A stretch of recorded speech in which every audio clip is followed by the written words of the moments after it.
So first we're going to translate the equation. Solid iron 3 oxide. So iron, Roman numeral 3, is an iron with a +3 charge. Oxide is O with a -2 charge, and when we balance the charges we'll flip-flop or crisscross them. This means I need 2 irons and this means I need 3 oxygens.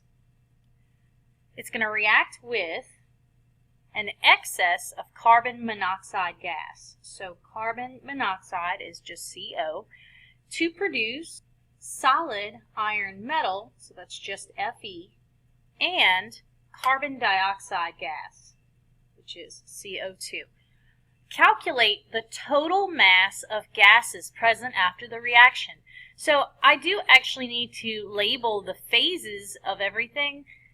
This is a solid, this was a gas, this is solid, and this is gas. So we actually want to know how much total gas is present after the reaction.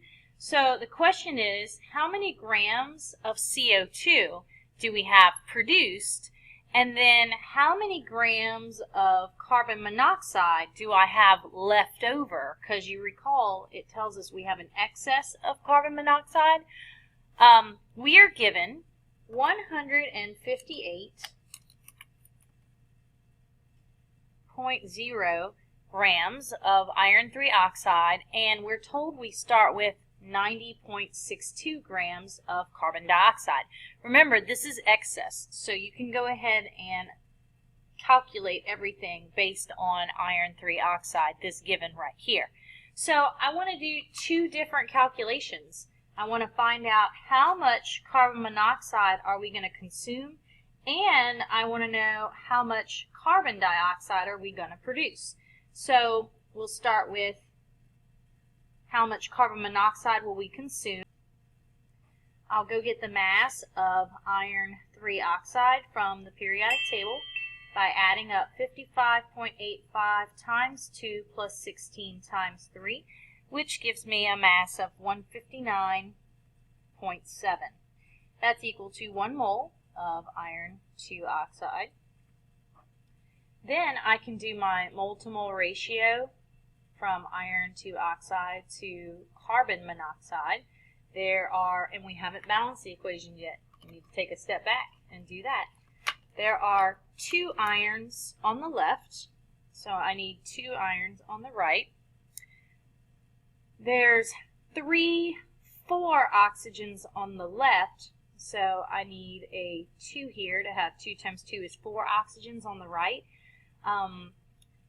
And this changes, well, let's go ahead back to the left side. There's 1 carbon on the left and 2 carbons on the right, so I'll need a 2 here to balance the carbons. But this changes my oxygens. I now have 3, 4, 5 on the left versus 4 on the right. So this is an odd number versus an even number.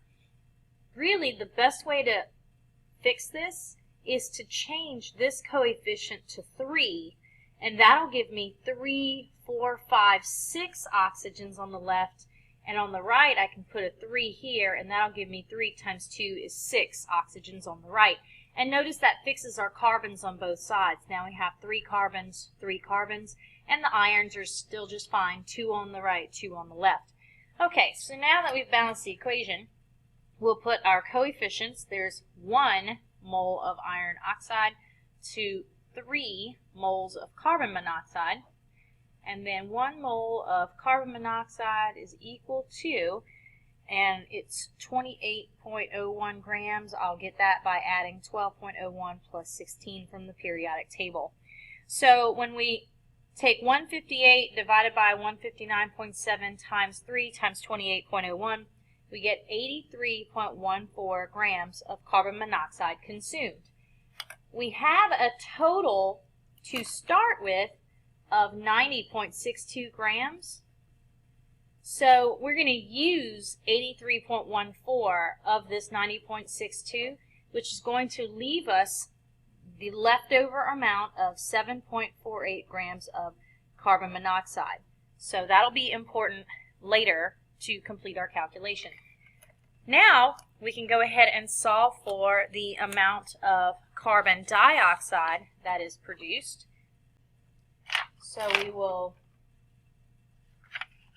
158.0 grams of iron 2 oxide, put it over 1, bring down grams of iron 2 oxide, go add that up on the periodic table, and again we get 159. And then we can bring down moles of iron oxide, and now we'll go to moles of carbon dioxide to find out how much of this product we form. The ratio is 1 mole of iron 3 oxide to 3 moles of carbon dioxide. And then I can figure out how many grams by going to the periodic table and adding up 12.01 plus 16 times 2, which is 44.01 grams. When I solve this, I get 158 divided by 159.7 times 3 times 44.01 grams, and I get 130.62 grams of carbon dioxide. So now I'm going to take this amount and I'm going to add it to the amount of carbon monoxide left over that we calculated, which was 7.48 grams of carbon monoxide. And once I do this, I get a total of 138.1 grams of gases total in my container after the reaction is complete. And this correlates with letter A.